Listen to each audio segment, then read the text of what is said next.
I'm on yet. Okay. Back to what we're talking about, the matter at hand. Like I said before, this is not a full. This is just a summary of a ritual. I would never do anything that sacred or the whole thing on YouTube or anywhere else, unless it's a private video given to you. And when I start making these videos, I have to make sure you are of the black race or a Native American or a radical Hispanic, because if you're Hispanic, you got all that in you anyway. So you gotta be a radical Hispanic, not trying to be with white civilization, what have you. Like I said before, these are hardcore spirits. They have nothing, zero, for so-called white American civilization. They might help some white boy who's a radical, as John Brown was one of the so-called leading abolitionists, but I call him an abolitionist gorilla. So anyway, you notice right here, this is a stick I use. I've consecrated it, and I use it when I say the names of our new African ancestors. I tap it on the floor to bring that energy up. Now this is, like I said, a summation of a ritual. You start off, you say, I give homage to the Most High. I give homage to the Heavenly Host. I give homage, and you say the different names of the different traditions you respect. I give homage to the Nkisi. I give homage to the Abosom. I give homage to the Risha. I give homage, and you name the various traditions of the hierarchy of the spirits of those traditions you give homage to. You also give homage to your ancestors that are deceased. You give homage to your living ancestors. You see here, this is before we go any further, the most important thing, even beyond this, is homage to your own ancestors. This is my grandfather, right here. He fought in World War II. This is him in Germany in 1945. 1945. Believe it or not, when my grandfather, he died when I was about 11. He was an alcoholic. And believe it or not, a lot of spirits that will come to you and give you the most help are those who are counterculture. He was a good man. He did his own thing, what have you. Always had a suit and a tie. He drunk as all get, but he was a good man. And he saved me one time. Some people tried to abduct me, and he was a mild-mannered man, but he blew up like a lion. The mouse that roared, he shocked everybody. It's about 10, these assholes, these people tried to abduct me. He came out ready, okay?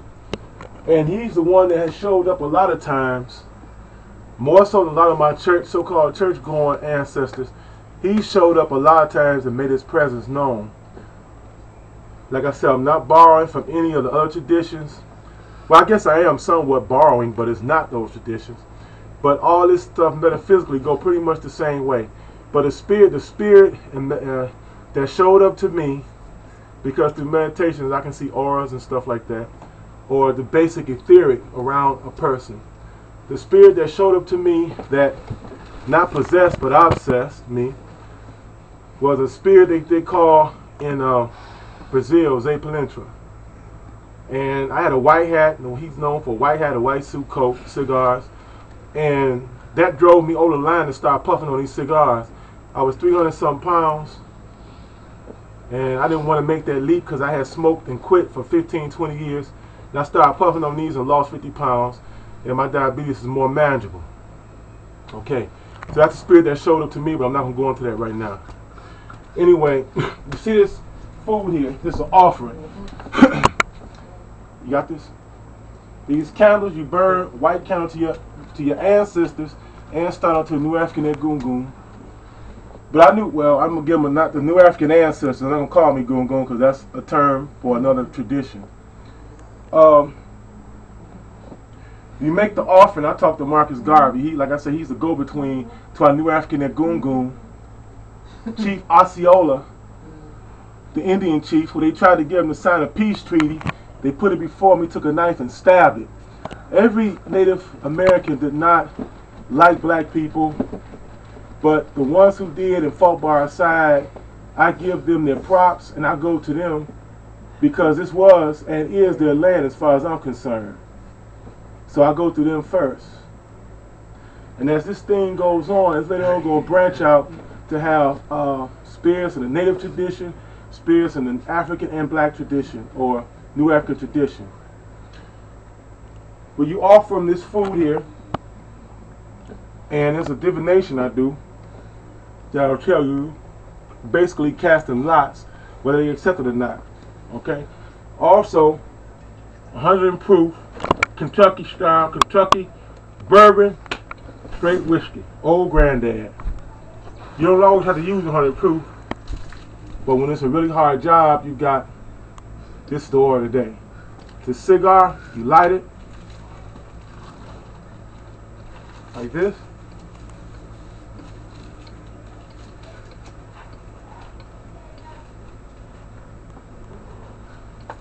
You tell you wherever you go, say to the spirits. First, you libate them with this. Sometimes I put sulfur, not in this of course, but sometimes I have another bottle where I have sulfur in it. Red and black, red pepper for the native spirits, black pepper for for the black spirits, New African spirits. Sometimes I chew on pepper or something like that when I'm really trying to express what I need, like this.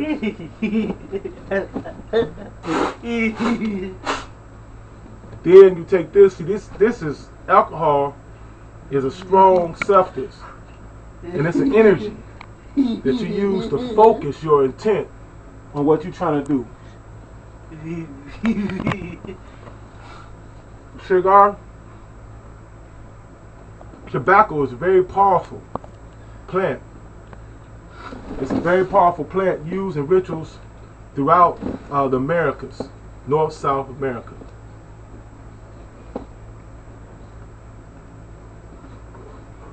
You do like this.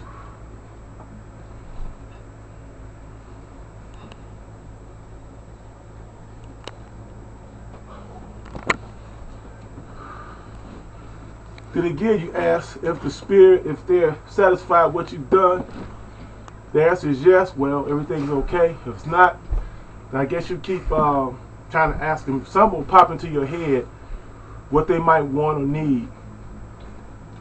And then when you get it for them, yeah, is this okay? Is this okay? They might be running you, you know, just to see how devoted you are. I've had that experience. But some incredible things have happened to me in dealing with this. And that's real. I won't go into a lot of it here on YouTube, but it's real. Well, that pretty much wraps it up. But like I'm saying, any kind of thing you do, the first thing your ancestors, that is the thing that's going to help you more than anything else. These are New African spirits are basically devotional. We give them devotion. We give them devotion. Our worker spirits are those rough and ready ones that did what they had to do. And as we go on, as I put more videos up, I will, you know, get more involved in that and what that means and how that's done. It's a wrap.